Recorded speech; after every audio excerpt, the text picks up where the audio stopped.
One, your lease should be abundantly clear as to whose responsibility it is to maintain the property, and I don't just mean the inside, I mean the whole property. If you don't make it clear, then the presumption is you as the landlord is responsible in most states. Now, most states say that there's certain things you cannot force on a tenant. And that's the duty of what we call habitability. What does that mean? Habitability means the property has to be habitable. Running water, heat, or if it's a really hot climate, air conditioning, roof free from leaks, electricity, the basics. Free from the elements, free from pests, free from environmental issues. You have a duty as a landlord, and in most states you cannot delegate that duty to a tenant. You can't say tenant's responsible for anything and everything, and then they get injured because there's some sort of environmental liability, or the roof caves in that you knew was going. You'd be liable for that because you can't delegate that to a tenant. Now, in some states, you can delegate it to a tenant if they pay, if there's some separate consideration for that. So if you say, listen, I'm going to charge you $1,200, but instead of me charging you $1,200, we'll agree, and this should be in writing. We're going to give you a $200 a month discount, but you have to be responsible for the following. In some states, you can do that. You got to check with your local law for that.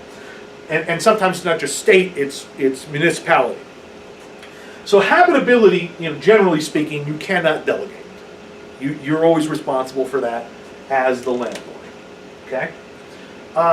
Another issue is the security deposit. The security deposit. Now, almost every state has a statute that says if the tenant leaves, you have a certain amount of time to either A, give them back the security deposit, or B, identify in writing why you're not giving it back and itemize that. So let's say that's 30 days, and in most states you can extend that in a lease agreement, so your lease could say up to 60 days. But the reality is you're not going to wait 2 months to give your tenant their security or tell them why. You should, as soon as humanly possible, document, take pictures, videos, get estimates, whatever, why you're not giving all or part of the deposit back. If you don't, they write you a letter, certified mail, every state's a little different in the procedure, but if you get that certified letter demanding it back, and you don't itemize or give it back, you're not only liable for giving it back, even though you're entitled to keep it at that point, you must give it back. If they sue you in small claims court, they get attorney's fees. Well, they can't get attorney's fees in small claims, but if they sue you with, the next level of court, they can get attorney's fees, but they get treble damages in most states. So think about the logistics of this. A tenant destroys the place and doesn't pay their last month's rent. You keep $1,000, even though you're damaged to the tune of $5,000. They write a letter and say, I want it back, and you don't itemize, or you fail to, you just call them up, or you email them, or you don't itemize in writing why you're withholding it and specify the details. They sue you in court, the judge is going to say, I don't care if they're liable for up to $5,000. You got to give it back, plus times 3, plus possibly attorney's fees. Okay? Now, you can always go and sue them later in another action and say, you did this damage or you didn't pay this rent, but good luck with that one, because they probably don't have any money. So just make sure, even if the tenant's at fault, you document in writing clearly, if you're not giving it back, you're not giving all of it back, or giving part of it back, why, and identify. Even if you have to attach a receipt that says, the lease said you were supposed to clean the carpets, they weren't cleaned, I had to spend $149, here's the receipt, detailed as possible. Okay? That's the security deposit rules. And the last thing I wanted to talk about with leases and tenants is the discrimination rules. Now, there's 2 ways you can get hit here. One is a discrimination claim from a tenant or potential tenant, or the government can sue you over this, okay, for violating the rules. Now, discrimination in housing, there's federal laws, there's state laws, and then there's local laws. You got to know all 3. Typically, the federal ones are the broad categories. sex, age, religion, national origin, et cetera, et cetera. Most people aren't that dumb to say, well, we don't take people from this country or of this religion or of this sex. Most people are not that stupid.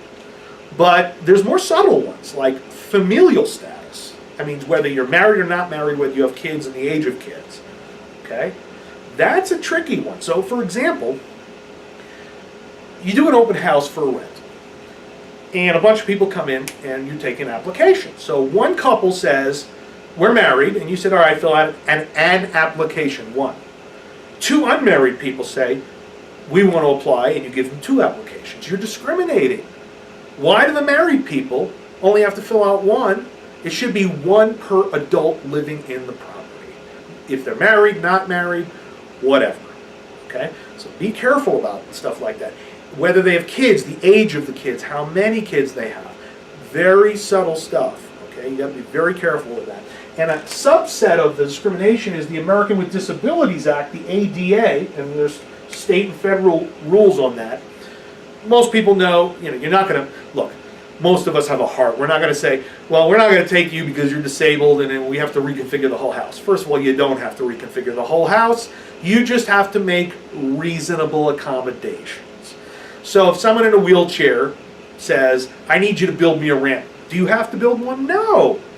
But if they say, I'll build one and it's temporary, it's made of wood and it won't affect anything, I can remove it when I'm gone, that kind of accommodation is reasonable. It's reasonable. Okay? So you have to make reasonable accommodations. Now, suppose someone says, I've got headaches, migraines, and I have this script for medical marijuana. Do you have to let them smoke in the house? Absolutely not.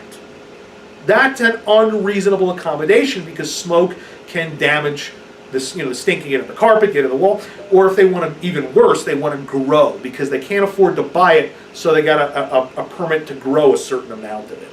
Absolutely not. That is not a reasonable accommodation because plants, especially if you have a lot of them, require water. There's moisture that can get into the walls. It can cause damage. It can cause smell. You may have to amend or fix or change the ventilation system. That's an unreasonable request for an accommodation. You don't have to do that. And there's obviously gray areas here and there and stuff like that. But with the American Disabilities Act, whether it's a physical or mental disability, you must make reasonable accommodations. Reasonable. Now, when you get into multi-units or retail stores, there's different regulations about elevators and stairs and access. I'm talking about single-family houses.